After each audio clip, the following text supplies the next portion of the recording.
കാളിദാസന്റെ കാവ്യപ്രഭാവം വയലാറിന്റെ ഗാനങ്ങളിൽ. ഇവിടെ നമ്മൾ കാണുന്നത് വയലാറിന്റെ അതിമനോഹരമായ ഒരു റൊമാൻസ് മാനേജ്മെന്റ് ആണ്, ഒരു സിറ്റുവേഷൻ മാനേജ്മെന്റ് ആണ്. ഇതിന്റെ സെക്കൻഡ് സ്റ്റാൻസയാണ് ഏറ്റവും മനോഹരം. കാരണം അവിടെ ഒരു പ്രതിസന്ധിയുണ്ട്. ആ മഴത്തുള്ളി പാർവതിയുടെ ശരീരത്തിലെ ഓരോ ഭാഗങ്ങളിലൂടെയും പോകുന്നതാണ് കാളിദാസൻ വർണ്ണിച്ചിരിക്കുന്നത്. ദേവരാജന്റെ സംഗീതം നമ്മൾ എടുത്തു പറയേണ്ടതിരിക്കുന്നു.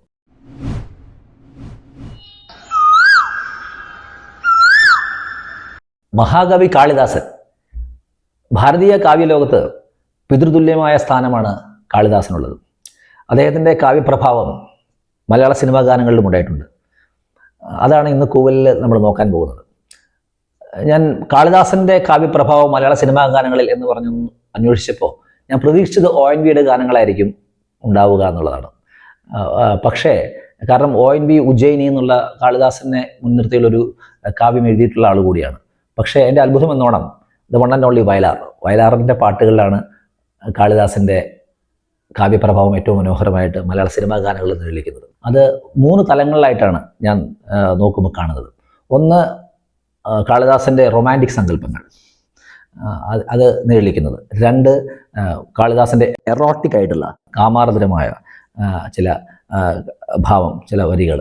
3, കാളിദാസൻ്റെ ഫിലോസഫിക്കൽ തലം, അല്ലെങ്കിൽ അതിനെ വയലാർ മനസ്സിലാക്കുന്ന തരത്തിലുള്ള കാളിദാസൻ്റെ ഫിലോസഫി, കാളിദാസനെ ഫിലോസഫിക്കലായിട്ട് പ്ലേസ് ചെയ്യുന്നു. അങ്ങനെ 3 തലത്തിലായിട്ട് നമുക്കിതിനെ കാണാം. ഈ ഒരു വിഷയം ഞാൻ കൈകാര്യം ചെയ്യാൻ പോകുന്ന 2 എപ്പിസോഡായിട്ടാണ്. കാരണം കൂവലിൻ്റെ എപ്പിസോഡുകൾക്ക് നീളം കൂടുന്നു എന്നുള്ള ഒരു നിർദ്ദേശം പല ഭാഗത്തുനിന്നും വന്നിട്ടുണ്ട്.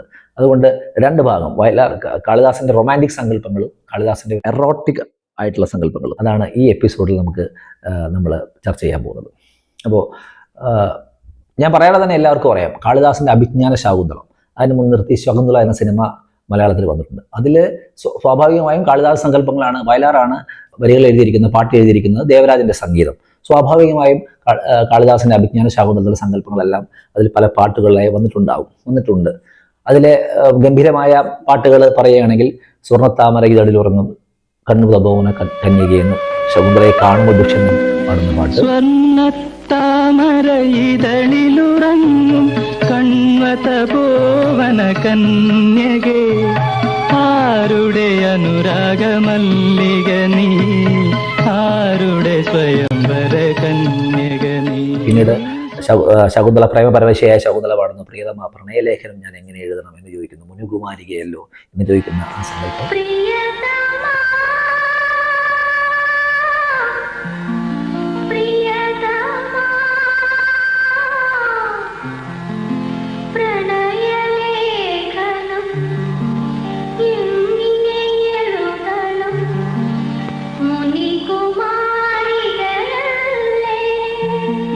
പിന്നെ മാലിന്യ നദിയിൽ കണ്ണാടി നോക്കും മാനെ എന്ന് അവരുടെ വിവാഹത്തിന് ശേഷം അവർ കാട്ടിനുള്ളിൽ വെച്ച് പാടുന്ന റൊമാൻറ്റിക് ഗാനം. മാലിന്യ നദിയിൽ കണ്ണാടി നോക്കും മാനെ പുള്ളിമാനെ. 4, ശകുന്തളയെ പിന്നീട് ദുഷ്യന്തൻ ഓർക്കുമ്പോൾ, ശംഖുപുഷ്പം കണ്ണെഴുതുമ്പോൾ ശകുന്തളയെ നിന്നെ ഓർമ്മ വരുമെന്ന് പറയുന്ന. ശംഖുപുഷ്പം കണ്ണെഴുതുമ്പോൾ ശകുന്തളേ നിന്നെ ഓർമ്മ വരും. ആ മനോഹരമായ 4 ഗാനങ്ങളാണ് ഏറ്റവും പ്രസിദ്ധം. ഇതിൽ നമ്മളിന്ന് കൂടുതൽ വിശദമായി നോക്കാൻ പോകുന്നത് ഇതിലെ 3ാമത്തെ ഗാനമാണ്, മാലിന്യ നദിയിൽ കണ്ണാടി നോക്കും മാനെ പുള്ളിമാനെ. ബാക്കി 3 പാട്ടുകളും സത്യത്തിൽ കാളിദാസന്റെ സങ്കല്പങ്ങളുടെ ഇമേജറികളാണ് അത് നമുക്ക് തരുന്നത്. ഉദാഹരണം ഞാൻ പറയുകയാണെങ്കിൽ, ശംഖുപുഷ്പം കണ്ണെഴുതുമ്പോൾ ശകുന്തളയെ നിന്നെ ഓർമ്മ വരും. ആ ശംഖുപുഷ്പം കണ്ണെഴുതുമ്പോൾ എന്ന് പറയുന്നത് തന്നെ ആ കാടുമായിട്ട് ലയിച്ച് കിടക്കുന്ന ഒരു ഇമേജറിലാണ് ഈ 3 പാട്ടുകളിലും ഉള്ളത്. ആ ശംഖുപുഷ്പം കണ്ണെഴുതുമ്പോൾ എന്നുള്ള പ്രയോഗത്തിൽ നമുക്ക് കാണാം. അതിനേക്കാൾ മനോഹരം അതിൻ്റെ സെക്കൻഡ് സ്റ്റാൻസയിൽ വയലാർ പറയുന്ന ചില വരികളുണ്ട്. മാനത്തെ വനജോത്സ്ന നനയ്ക്കുവാൻ പൗർണമി മൺകുടം കൊണ്ട് നടക്കുമ്പോൾ, നീലക്കാർമുകിൽ കരിവണ്ട് മുരളുമ്പോൾ, നിന്നെക്കുറിച്ച് എനിക്ക് ഓർമ്മ വരും ശകുന്തളയെ, നിന്നെക്കുറിച്ച് എനിക്ക് ഓർമ്മ വരും. നനയ്ക്കുവാൻ പൗർണമി മൺകുടം കൊണ്ട് നടക്കുമ്പോൾ, മാനത്തെ വനജോത്സ്ന നനയ്ക്കുവാൻ പൗർണമി മൺകുടം കൊണ്ട് നടക്കുമ്പോൾ, നീലക്കാർമുകിൽ കരിവണ്ട്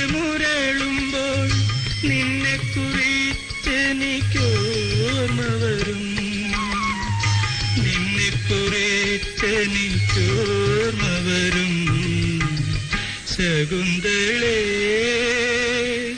അതെല്ലാം അതിമനോഹരമായ ഇമേജറിയാണ്. പ്രത്യേകിച്ച് മാനത്തെ വനജോത്സനം നനയ്ക്കുവാൻ പൗർണമി മൺകുടം കൊണ്ട് നടക്കുമ്പോൾ എന്നൊക്കെ പറയുന്ന ഭാഗം അതിമനോഹരമായ ഇമേജറികളാണ്. അപ്പോൾ അത്ര ഗംഭീരമായ കാളിദാസന്റെ മനസ്സറിയുന്ന തരത്തിലുള്ള ഇമേജറികൾ കൊണ്ട് നിറച്ചിരിക്കുന്ന പാട്ടിലാണ് ഈ പറഞ്ഞ 3 പാട്ടുകൾ.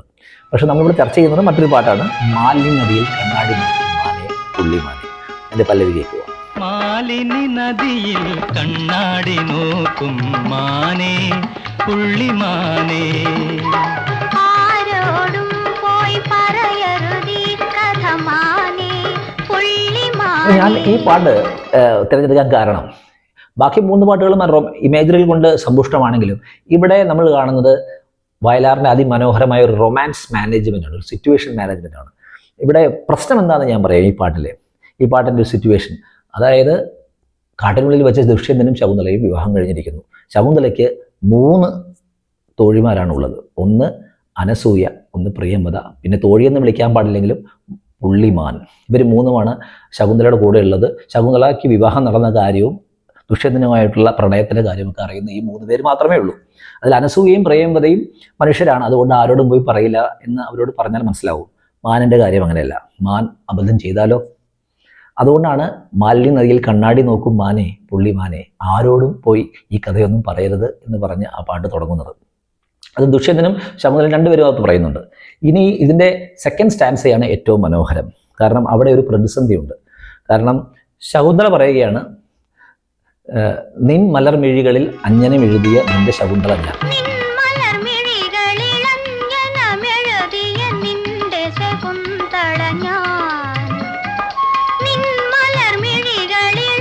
ഞാൻ നിന്റെ ശകുന്തളയാണ്. നിന്റെ മലർമിഴികളിൽ ദിവസവും അഞ്ജനം എഴുതുന്നത് ഞാനാണ്. അതുകൊണ്ട് നീ ആരോടും പോയി പറയരുത് എന്ന് ശകുന്തള പറഞ്ഞാൽ മാനിന് കാര്യം മനസ്സിലാവും. മാൻ ആരോടും പറയില്ല.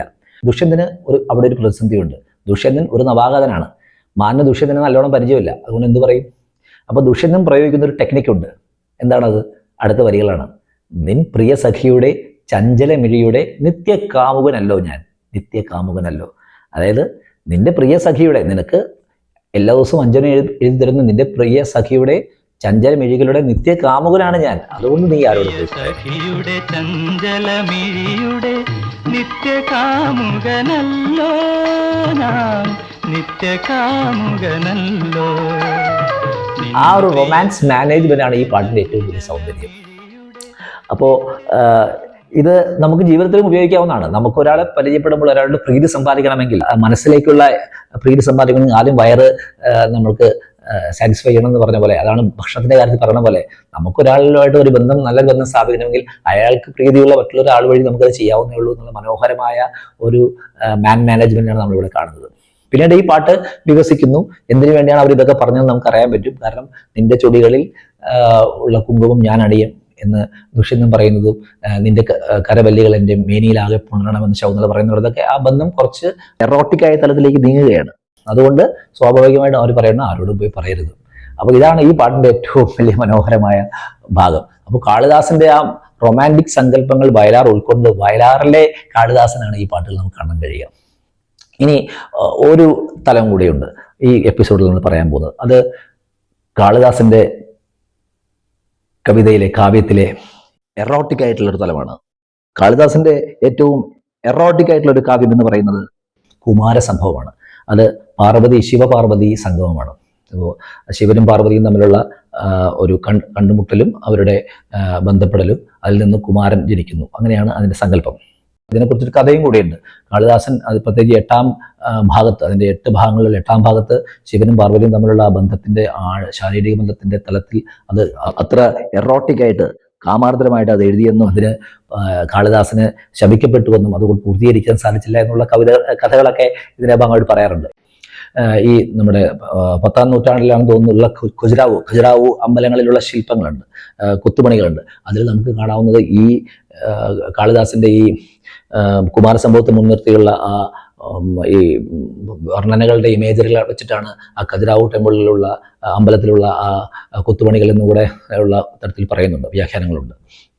അപ്പോൾ അത് എങ്ങനെയാണ്, ഏത് പാട്ടിലാണ് വന്നിരിക്കുന്നത് നമുക്ക് നോക്കാം. വയലാറിലെ കാളിദാസൻ, അതെ, കുമാരസംഭവം. അത് ഭൂമിദേവി പുഷ്പിണിയ എന്നുള്ള സിനിമയിലെ ഒരു പാട്ടാണ്. പാട്ട് കേൾക്കുക. പനിനീർമഴ പൂമഴ തേന്മഴ മഴയിൽ കുതിരുന്നൊരഴകേ നനയുന്നത് കഞ്ചുകമോ സഖി നിന്നെ പൊതിയും പനിനീർ മഴ പൂമഴ തേന്മഴ മഴയിൽ കുതിരുന്ന ഒരഴകെ, അങ്ങനെയാണ്. അപ്പോൾ ഇത് കുമാരസംഭവത്തിൽ തന്നെ മഴ പാർവതി ശിവന് വേണ്ടി തപസ് ചെയ്യുന്ന ഒരു ഭാഗമുണ്ട്. തപസ്സിൽ മുഴുകിയിരിക്കുന്ന പാർവതി, അങ്ങനെ മുഴുകിയിരിക്കുമ്പോൾ മഴ പെയ്യുന്നു. വയലാർ പറയുന്നത് പനിനീർ മഴ പൂമഴ തേന്മഴ. സിനിമയിൽ ഇതിന് ഇങ്ങനെ കാളിദാസ ഇതുമായിട്ട് യാതൊരു ബന്ധവുമില്ല. ജയഭാരതി നസീറുമാണ് അഭിനയിക്കുന്നത്. ജയഭാരതി ഒരു ചോരുന്ന ഒരു കൂരയിൽ നിന്ന് മഴ വീഴുമ്പം ജയഭാരതി നനയുന്നു, അത് നസീർ ഒളിച്ച് കാണുന്നു. അത്രയേ ഉള്ളൂ രംഗം. അതുകൊണ്ട് ആ രംഗമൊന്നും കാണുന്നതിൽ ഭംഗിയില്ല. പക്ഷേ അങ്ങനെ വരുന്ന ഒരു രംഗത്താണ് വയലാർ എഴുതിയിരിക്കുന്നത്. അപ്പോൾ പാർവതിയുടെ മുകളിലേക്ക് ഒരു മഴ തുള്ളി വന്ന് വീഴുകയാണ്. ആ മഴത്തുള്ളിയുടെ സഞ്ചാരമാണ് കാളിദാസൻ അതിഗംഭീരമായി എറോട്ടിക്കായി വർണ്ണിച്ചിരിക്കുന്നത്. അതെങ്ങനെയാണ് വർണ്ണിച്ചിരിക്കുന്നത്? അത് ആ മഴത്തുള്ളി പാർവതിയുടെ ശരീരത്തിലെ ഓരോ ഭാഗങ്ങളിലൂടെയും പോകുന്നതാണ് കാളിദാസൻ വർണ്ണിച്ചിരിക്കുന്നത്. കൺപീലികളിൽ തങ്ങുന്നു, എന്നിട്ട് പതുക്കെ പതുക്കെ ചുണ്ടുകളിലേക്ക് ഇറങ്ങി അവിടെ കുറച്ചു നേരം നിൽക്കുന്നു. അത് കഴിഞ്ഞ് പിന്നെയും താഴോട്ടിറങ്ങി പാർവതിയുടെ മാറിൽ അത് തട്ടി തകരുന്നു. കാരണം അത്ര ഗംഭീരമായ മാറാണ്. അത് കഴിഞ്ഞ് അത് വീണ്ടും അത് പതുക്കെ പതുക്കെ പൊക്കിൾ ലക്ഷ്യമാക്കി വയറിലൂടെ സഞ്ചരിക്കുകയാണ്. അങ്ങനെ സഞ്ചരിച്ച് അത് പൊക്കിളിലെത്തുന്നു. പൊക്കിളിലെത്തിയതിനു ശേഷം അവിടെ ഒരു തടാകം ഉണ്ടാക്കുന്നു. അങ്ങനെ സഞ്ചരിച്ച് ആ മഴത്തുള്ളി പോകുന്നു എന്നുള്ളതാണ് ആ ഭാഗത്ത് കുമാരസംഭവത്തിലെ കാവ്യവർണ്ണന. അത് തന്നെയാണ് വയലാർ ഈ പാട്ടിൽ ഉപയോഗിച്ചിരിക്കുന്നത്. പാട്ടിൻ്റെ ആ ഭാഗം കേൾക്കുക. കൺപീലികളിൽ തങ്ങി ചുണ്ടിലെ കമലക്കൂമ്പുകനുള്ളി കൺപീലികളിൽ തങ്ങി ചുണ്ടിലെ കമലക്കൂമ്പുകനുള്ളി മാറിൽ പൊട്ടി തകർന്നു ചിതറി മൃദുരോമങ്ങളിലിടറി പൊട്ടിൽ കുഴിയൊരു തടാകമാക്കിയ കൺപീലികളിൽ ചുണ്ടിലെ കമലക്കൂമ്പുകൾ നുള്ളി. ഇവിടെ ഈ വയലാർ ഉപയോഗിച്ചിരിക്കുന്നത് കാളിദാസന്റെ സങ്കല്പം തന്നെയാണ്. അതുകൊണ്ട് അതിനെ പ്രത്യേകിച്ച് എടുത്തു പറയേണ്ടതില്ല. പക്ഷേ ദേവരാജന്റെ സംഗീതം നമ്മൾ ഇവിടെ എടുത്തു പറയേണ്ടതിരിക്കുന്നു. കാരണം ആ മഴത്തുള്ളി സഞ്ചരിക്കുന്ന ആ ഭാവം അതിനെ പറ്റുന്ന രീതിയിലാണ് ദേവരാജൻ സംഗീതം കൊടുത്തിരിക്കുന്നത്. കൺപീലികളിൽ തങ്ങി ചുണ്ടിലെ കമലക്കൂമ്പുകൾ നുള്ളി. അവിടെ അത് കുറച്ച് നേരം ഇരുന്ന് മാറിൽ പൊട്ടി തകർന്നു ചിതറി മൃദുരോമങ്ങളിലിടറി. വീണ്ടും അത് മൃദുരോമങ്ങളിലൂടെ ഇടറി പൊക്കിൽ കുഴിയൊരു തടാകമാക്കിയ പവിഴമഴത്തുള്ളി എന്നാണ്. ആ പൊക്കിൽ കുഴിയൊരു തടാകമാക്കിയ, അവിടെ ആ ഗമകം അതുപോലെയാണ് പോകുന്നത്. തടാകമാക്കിയ പവിഴമഴത്തുള്ളി പണ്ടു ശ്രീപാർവതിയെ പോലെ നിന്നെയും സുന്ദരിയാക്കി എന്ന് പറയുന്ന ഒരു അതിമനോഹരമായ ഒരു പാട്ട് ഈ കാളിദാസന്റെ കുമാരസംഭവത്തിലെ പാർവതിയുടെ ആ തപസ്സിലെ മഴത്തുള്ളിയുടെ സഞ്ചാരത്തെ ആസ്പദമാക്കി എഴുതിയിരിക്കുന്ന കാളിദാസ സങ്കല്പമാണ്. അതാണ് വയലാർ ഉപയോഗിച്ചിരിക്കുന്നത്. അപ്പോൾ കാളിദാസ സങ്കല്പങ്ങളിലെ രണ്ട് ഭാവങ്ങൾ, ഒന്ന് റൊമാൻറ്റിക് ആയിട്ടുള്ള ഭാവം, ഒന്ന് എറോട്ടിക്കായ കാമാർദ്രമായിട്ടുള്ള, ഇത് രണ്ടുമാണ് നമ്മൾ ഇപ്പോൾ രണ്ട് സിനിമ പാട്ടുകളിലൂടെ കേട്ടത്. നമുക്കിനി ഒരു തലം കൂടെ ചർച്ച ചെയ്യാനുണ്ട്. അത് കാളിദാസ കാവ്യങ്ങളിലെ ഫിലോസഫിക്കൽ തലമാണ്, അല്ലെങ്കിൽ വയലാർ കാണുന്ന ഒരു ഫിലോസഫിക്കൽ തലമാണ്. അത് നമുക്ക് അടുത്ത ഭാഗത്ത്, ഇത് എപ്പിസോഡിൻ്റെ ഭാഗമായിട്ട് തന്നെ അടുത്ത ഭാഗമായിട്ട് കാണാം.